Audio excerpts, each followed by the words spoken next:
हम लोग आधुनिक भारत का इतिहास पढ़ रहे हैं और आधुनिक भारत के इतिहास के अंतर्गत हम लोग पढ़ रहे हैं ब्रिटिश भारत में संवैधानिक विकास। ब्रिटिश भारत में संवैधानिक विकास एक विकास हुआ 1773 से लेके 1853 एडी तक।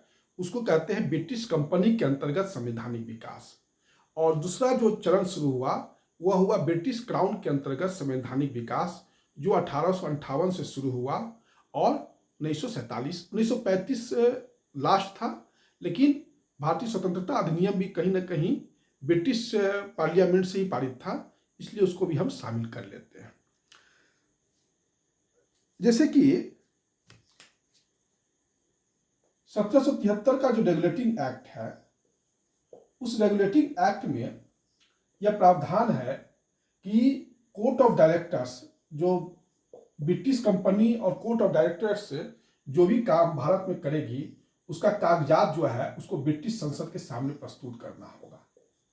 बात को समझिएगा, 1773 रेगुलेटिंग एक्ट में यह प्रावधान था कि कोर्ट ऑफ डायरेक्टर्स और ब्रिटिश कंपनी जो भारत में काम काज करेगी, जो कागज का आदान प्रदान होगा, लिखित आदान प्रदान होगा, वो कागज जो है ब्रिटिश संसद के सामने प्रस्तुत करना अनिवार्य होगा। 1858 का जो एक्ट है उसको act of better of India भी कहा जाता है। Act of better of India भी कहा जाता है। एक्ट ठीक 1858 एक्ट को 1858 के अधिनियम को जो है act of better of India भी कहा जाता है। इसको थोड़ा सा ध्यान रखिएगा, हो सकता है कि ये सब थोड़ा सा पूछ लिया जाए। उसके बाद सभी चीजें वही हैं। और 1861 का इंडियन काउंसिल एक्ट पारित हुआ था, इंडियन काउंसिल एक्ट। फिर 1892 का इंडियन काउंसिल एक्ट पारित हुआ था। उसके बाद मैंने पढ़ाया था 1909 का काउंसिल एक्ट पारित हुआ था, इंडियन काउंसिल एक्ट। तो 1909 का जो अधिनियम था, उस अधिनियम में जो एक मैंने पढ़ाया था कि 69 जो है उसमें सदस्य थे imperial legislative council. Imperial legislative council कहा जाता था। 69 कुल सदस्य और 60 का चुनाव होता था। तो चुनाव में मतदान वही व्यक्ति कर सकते थे जिनकी वार्षिक आय जो था वो 15,000 रुपया वार्षिक था, या वह 1,000 रुपया सरकार को प्रतिवर्ष लगाम देते थे। दूसरा इंपॉर्टेंट बात।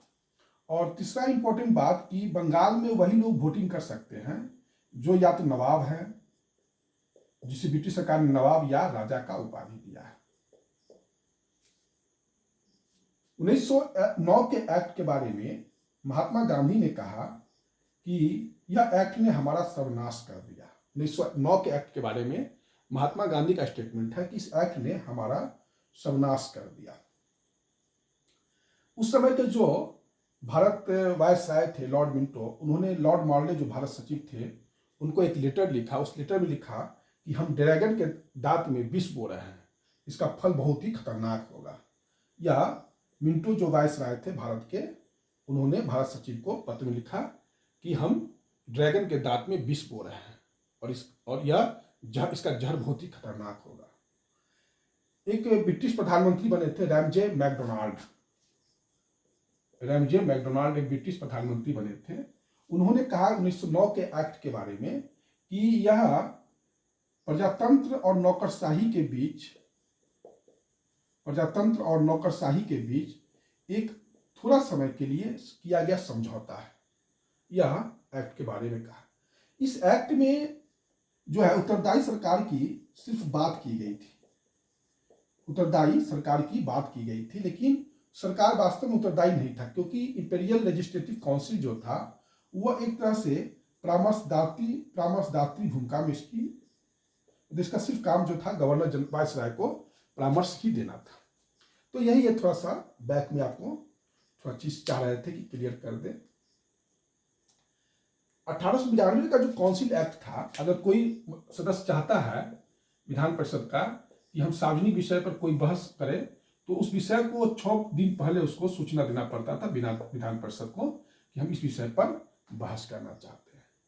1892 1892 के इंडियन काउंसिल एक्ट में या अगर कोई सदस्य चाहता था कि विधान परिषद में कोई मैटर उठे सार्वजनिक विषय का, तो उस विषय को उसको 6 दिन पहले विधान परिषद के जो हेड होते थे उनको सूचित करना पड़ता था कि हम इस विषय पर चाहते हैं कि बहस शुरू हो। तो यह सब थोड़ा सा बैक में है जो आपको थोड़ा सा ध्यान में रखिएगा। अब हम लोग आते हैं 1919 के अधिनियम पर। अब हम लोग आते हैं 1919 के अधिनियम पर।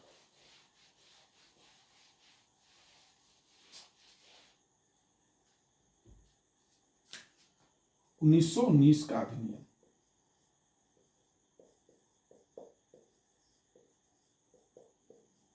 ये जो 1919 का अधिनियम था, इस समय भारत सचिव थे, भारत सचिव और वायसराय, ये दोनों था सा। भारत सचिव थे आपको मॉन्टेगू। कौन थे भारत सचिव? मॉन्टेगू। और वायसराय कौन थे? चेम्सफोर्ड। इसलिए 1919 के अधिनियम को मॉन्टफोर्ट सुधार भी कहा जाता है। मॉन्टफोर्ट सुधार भी कहा जाता है, मॉन्टेगू चेम्सफोर्ड सुधार। 20 अगस्त 1917 को मॉन्टेगू जो भारत सचिव थे, उन्होंने एक घोषणा किया कि भारत में उत्तरदायी सरकार की स्थापना की जाएगी। भारत में उत्तरदायी सरकार की स्थापना की जाएगी। और उसी आलोक में जो है यह 1919 का अधिनियम आया था। उस समय जो ब्रिटेन के प्रधानमंत्री थे उनका नाम था लॉर्ड जॉर्ज। ब्रिटेन के प्रधानमंत्री कौन थे? Lord George.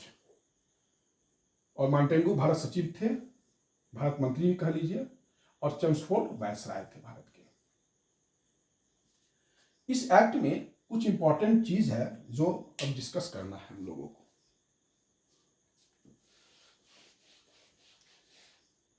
प्रत्यक्ष निर्वाचन प्रणाली की शुरुआत की गई। पहला इंपॉर्टेंट प्रावधान था प्रत्यक्ष। 1892 के एक्ट में अप्रत्यक्ष निर्वाचन था, लेकिन यहां से अब प्रत्यक्ष निर्वाचन प्रणाली की शुरुआत की गई। और मतदान का अधिकार जो है अभी भी संपत्ति पर ही डिपेंड था। महिला को भी मतदान का अधिकार दे दिया गया इस बार। पहले जो था मुसलमानों को पृथक प्रतिनिधित्व का दिया गया था, सांप्रदायिक आधार पर मुसलमान को दिया गया था पृथक प्रतिनिधित्व, उसका विस्तार कर दिया गया। सिख को भी अब दे दिया गया, पंजाब के कुछ क्षेत्रों में एंग्लो इंडियन को भी दे दिया गया, भारतीय ईसाई को भी दे दिया गया। इन लोगों को जो है पृथक निर्वाचन का अधिकार दे दिया गया। मुसलमानों के साथ साथ सिख को भी दिया गया, एंग्लो इंडियन को भी दिया गया, भारतीय ईसाई को भी दे दिया गया। तीसरा चीज जो है, भारत सचिव जो लंदन में बैठता था उसका काम बहुत बढ़ गया था। तो इस काम में मदद करने के लिए जो है एक हाई कमिश्नर का नियुक्ति किया गया।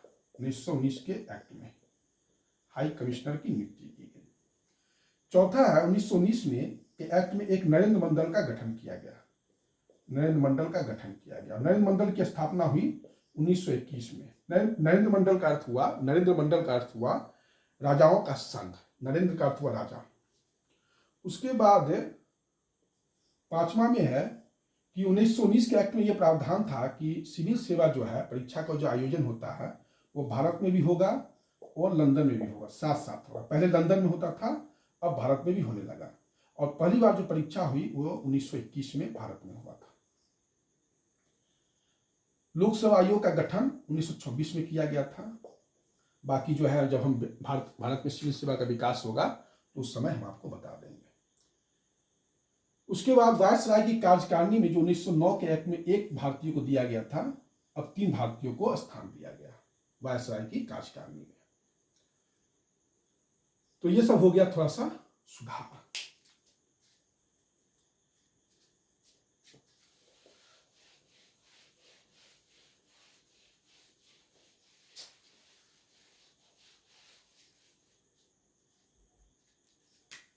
अब है 1919 के एक्ट में केंद्र में 2 सदन की स्थापना की गई। केंद्र में कितने सदन की स्थापना की गई? 2 सदन की स्थापना की गई। पर उच्च सदन क्या था? राज्य सदन। और निम्न सदन क्या था? विधान परिषद, केंद्रीय विधान परिषद उसको कहते थे, केंद्रीय विधान परिषद। राज्य सदन में कितने मेंबर थे? तो 60। और केंद्रीय विधान परिषद में कितने मेंबर थे? 145। 60 में 37 का चुनाव होता था और बाकी 23 जो है का मनोनयन होता था। और 145 जो केंद्रीय विधान परिषद में सदस्य, उनमें 104 का चुनाव होता था और 41 का जो है मनोनयन होता था। तो ये केंद्र में 2 सदन अब आ गया। अब जो है विषय को 2 भाग में बांटा गया, विषय को 2 भाग में बांटा गया, प्रांतीय विषय, संघ सूची विषय और प्रांतीय विषय। जो केंद्रीय विषय होते थे उसको 2 भाग में बांटा गया, संघ सूची विषय और प्रांतीय विषय। गवर्नर जनरल कुछ जो थे, यही हो गया संघ सूची विषय और आरक्षित प्रांतीय विषय। संघ सूची विषय पर जो है पूरा अधिकार किसका होता था? तो गवर्नर जनरल का अधिकार होता, वायसराय का अधिकार होता था। और प्रांतीय पर किसका अधिकार होता था? तो अंतिम में जो विषय होते थे उस पर प्रांत का अधिकार होता था, लेकिन अगर चाहे तो गवर्नर जनरल चाहे वायसराय जो है इस पर अपना वीटो करके अपना कानून लागू कर सकता था। तो यह हो गया आपका केंद्र में 2 सदन। 1935 के एक्ट में प्रांतों में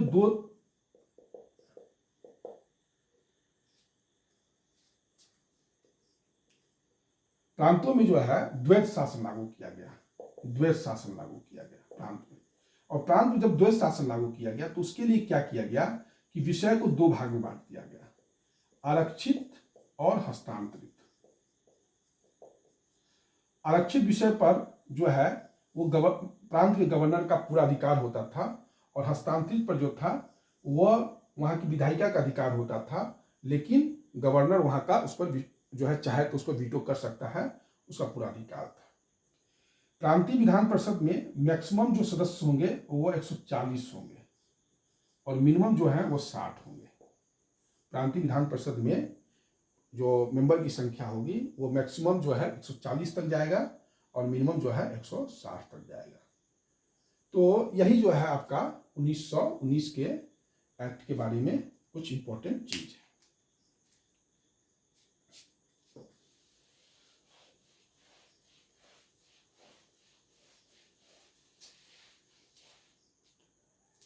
उन्नीस सौ 35 के एक्ट में क्या क्या प्रावधान है तो उसको देख लीजिए। 1935 का अधिनियम,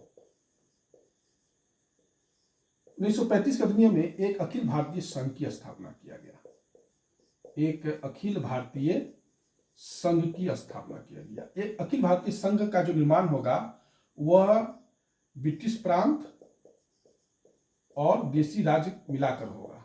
एक अखिल भारतीय संघ का निर्माण किया जाएगा, 1935 के एक्ट का प्रावधान था, और उसमें ब्रिटिश प्रांत और देसी राज्य शामिल होंगे, देसी रियासत। लेकिन देसी रियासत कभी भी इस अखिल भारतीय संघ में शामिल नहीं हुए और परिणाम हुआ कि ये अखिल भारतीय संघ की स्थापना जो है नहीं हो सकी। वो सब 1935 के एक्ट में यह प्रावधान ही रह गया। दूसरा जो है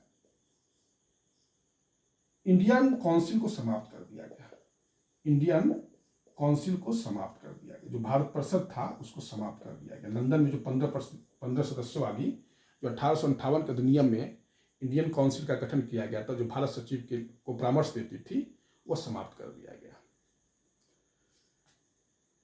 तीसरा इंपॉर्टेंट बात कि अब केंद्र में द्वैत शासन लागू कर दिया गया। अब केंद्र में द्वैत शासन लागू कर दिया गया और कुछ विषय आरक्षित कर दिए गए और कुछ विषय हस्तांतरित कर दिए गए। आरक्षित विषय पर गवर्नर जनरल का, वायसराय का अधिकार होता था, और हस्तांतरित विषय पर जो है किसका अधिकार होता था? वहां की विधायिका, विधानमंडल का अधिकार होता था, लेकिन कानून बनाने का अधिकार सिर्फ उन्हीं का था। अगर कानून पास नहीं करना है तो गवर्नर जनरल उसको रोक सकता था। हस्तांतरित विषय पर भी विषय को जो है 3 भाग में बांटा गया, संघ सूची विषय, प्रांतीय सूची विषय और संवर्ती सूची विषय। 3 विषय में बांटा गया था। संघ में वैसे विषय थे जो धार्मिक मामला हुआ, जनजातीय मामला हुआ, विदेशी मामला हुआ, ये सब संघ सूची के विषय थे। और बाकी जो है संवर्ती सूची में भी कुछ थे मैटर। संवर्ती सूची पर जो है प्रांत और संघ दोनों राज्य बना सकता है, लेकिन कानून संघ का ही प्रभावी होगा। और ये सब निर्धारण जो है वायसराय के हाथ में ही था। संवर्ती सूची पर भी पावर और प्रांतीय विषय पर वहाँ के प्रांत का जो विधानमंडल था उसका अधिकार था। अब जो है प्रांतीय स्वायत्तता लागू कर दिया गया। प्रांत में जो द्वैध शासन था उसको समाप्त कर दिया गया 1935 के अधिनियम में और प्रांतीय स्वायत्तता लागू कर दिया गया। प्रांतीय स्वायत्तता लागू कर दिया गया 1935 के अधिनियम में प्रांतीय स्वायत्तता लागू कर दिया गया। अब प्रांत में जो द्वैध शासन 1919 के अधिनियम में लगा था वह समाप्त कर दिया गया। अब जो है इसके पहले जो है जो सांप्रदायिक आधार पर जो आरक्षण दिया गया था, सबसे पहले 1909 के एक्ट में मुसलमान को दिया गया, फिर 1919 के एक्ट में सिख को दिया गया, फिर एंग्लो इंडियन को दिया गया। इस बार जो है 1935 के अधिनियम में दलित जाति को जो है आरक्षण दे दिया गया। 1935 के एक्ट में बर्मा को भारत से अलग कर दिया गया। 1935 के एक्ट में बर्मा को जो है भारत से अलग कर दिया गया। पहले बर्मा और भारत दोनों एक ही थे, उसका प्रशासन भारत से ही चलता था, लेकिन अब बर्मा को भारत से अलग कर दिया गया। उसके बाद आरबीआई जो रिजर्व बैंक ऑफ इंडिया है उसकी स्थापना की गई। 1935 के अधिनियम में ही जो है एक फेडरल पब्लिक सर्विस कमीशन का स्थापना किया गया, संघीय लोक सेवा आयोग। और इसमें प्रावधान किया गया कि अब जो है परीक्षा 1907 जो भी होगा वो परीक्षा जो है पहले ब्रिटिश लोक सेवा आयोग ही एग्जाम लेता था, अब नहीं, ब्रिटिश लोक सेवा आयोग अलग लंदन में एग्जाम लेगा और संघीय लोक सेवा आयोग अब भारत में एग्जाम लेगा। तो यह यहां से प्रावधान कर दिया गया था। FPSC, federal public service commission. एक सुप्रीम कोर्ट की स्थापना की बात की गई, संघीय सुप्रीम कोर्ट की स्थापना की बात की गई 1935 के एक्ट में, और 1 अक्टूबर 1937 को जो है इसकी स्थापना किया गया था। और पहले जो चीफ जस्टिस थे संघीय सुप्रीम कोर्ट का दिल्ली में, वो थे मॉरिस ग्वायर। कौन थे? Morris Gwyer. इन्हीं की बेटी का नाम है मिरांडा। दिल्ली में जो मिरांडा कॉलेज है, मिरांडा हाउस है, उसी के नाम पर है। अभी भी देखिएगा तो दिल्ली यूनिवर्सिटी जो है मॉरिस नाम लिखा हुआ है, मॉरिस ग्वायर हॉस्टल है, मॉरिस रोड है। इस समय भी आप दिल्ली में जाइएगा दिल्ली यूनिवर्सिटी के पास तो आपको ये सब देखने को मिल जाएगा। जो सुप्रीम कोर्ट था उसको 3 तरह का पावर दिया गया था, अपीलीय था, परामर्शदात्री था और प्रारंभिक था। 3 प्रकार का अधिकार था सुप्रीम कोर्ट के पास। 3 प्रकार का अधिकार था, प्रारंभिक था, अपीलीय था और परामर्शदात्री था। सुप्रीम कोर्ट के विरुद्ध जो है अपील जारी किया जा सकता था, वो लंदन में था, प्रिवी काउंसिल के पास आप अपील जारी कर सकते हैं। प्रिवी काउंसिल जो है सुप्रीम कोर्ट में के विरुद्ध अपील सुन सकता था, जो लंदन में बैठा हुआ था। तो यह हो गया 1935 का एक्ट। अब है भारतीय स्वतंत्रता अधिनियम 1947। ये लास्ट है, भारतीय स्वतंत्रता अधिनियम 1947।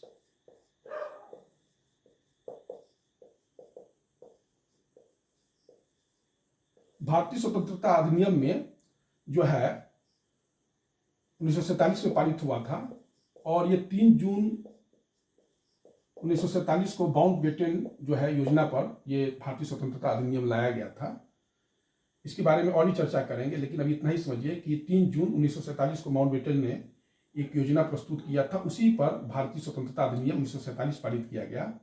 और जो है भारत और पाकिस्तान, भारत को स्वतंत्र किया गया 15 अगस्त 1947 को और पाकिस्तान को एक दिन पहले 14 अगस्त 1947 को स्वतंत्र किया गया और दोनों के लिए एक गवर्नर जनरल की व्यवस्था की गई। तो भारत का जो पहला गवर्नर जनरल था वह थे लॉर्ड माउंट बेटन ही थे, और फिर लेकिन भारत का अपना पहला गवर्नर जनरल श्री राजगोपालाचारी थे और ये अंतिम गवर्नर जनरल भी थे। पहला भारतीय गवर्नर जनरल श्री राजगोपालाचारी, अंतिम गवर्नर जनरल श्री राजगोपालाचारी, और भारत का पहला गवर्नर जनरल तो लॉर्ड माउंट बेटन, लेकिन भारतीय हो जाएगा तो श्री राजगोपालाचारी हो जाएगा। और पाकिस्तान ने कहा कि नहीं, हम अपना जो है गवर्नर जनरल किसको बनाएंगे, तो मोहम्मद अली जिन्ना को बनाएंगे। ये जो मोहम्मद अली जिन्ना थे 1935 के अधिनियम को कहते बहुत बुरा कहते हैं, बहुत बुरा 1935 के अधिनियम को इन्होंने कहा बहुत बहुत बुरा। और जवाहरलाल नेहरू जो है 1935 के अधिनियम को बोले कि ये जो है एक ऐसा गाड़ी है जिसमें ब्रेक ही ब्रेक है परंतु इंजन नहीं है। महात्मा गांधी जवाहरलाल नेहरू ने 1935 के अधिनियम के बारे में बोला कि यह एक ऐसा गाड़ी है जिसमें इंजन तो नहीं है लेकिन ब्रेक है। और मोहम्मद अली जिन्ना ने कहा बहुत बहुत बुरा। यही आपका भारतीय संवैधानिक ब्रिटिश काल में संविधान का विकास किस तरीके से हुआ। यह वीडियो जो है आज यहीं पर समाप्त होता है और अब जो है नए टॉपिक के साथ मॉडर्न हिस्ट्री में फिर से प्रस्तुत होंगे। आप लोग कमेंट जरूर किया कीजिए। अगर कुछ भी आप लोगों को लगता है कि मैं सारे आयामों को टच कर रहा हूँ, आपको कहीं भी भटकने की आवश्यकता नहीं है और कोई भी क्वेश्चन आएंगे तो इसी के डायमेंशन के अंतर्गत ही आएंगे, इसके बाहर नहीं पड़े आएंगे। जो भी मैं कह रहा हूँ कि यूपीएससी के लिए, बीपीएससी के लिए, जेपीएससी के लिए, उत्तराखंड के लिए, राजस्थान पब्लिक सर्विस कमीशन के लिए, मध्य प्रदेश के लिए, छत्तीसगढ़ के लिए, यूजीसी नेट एग्जाम के लिए, सभी के लिए वीडियो काफ़ी उपयोगी है। और आप खुद भी अगर सुनते होंगे तो आप भी खुद इस बात जो मैं बोल रहा हूँ उस निष्कर्ष पर आप भी पहुँच रहे होंगे। इसी के साथ मैं ये वीडियो समाप्त कर रहा हूँ। धन्यवाद।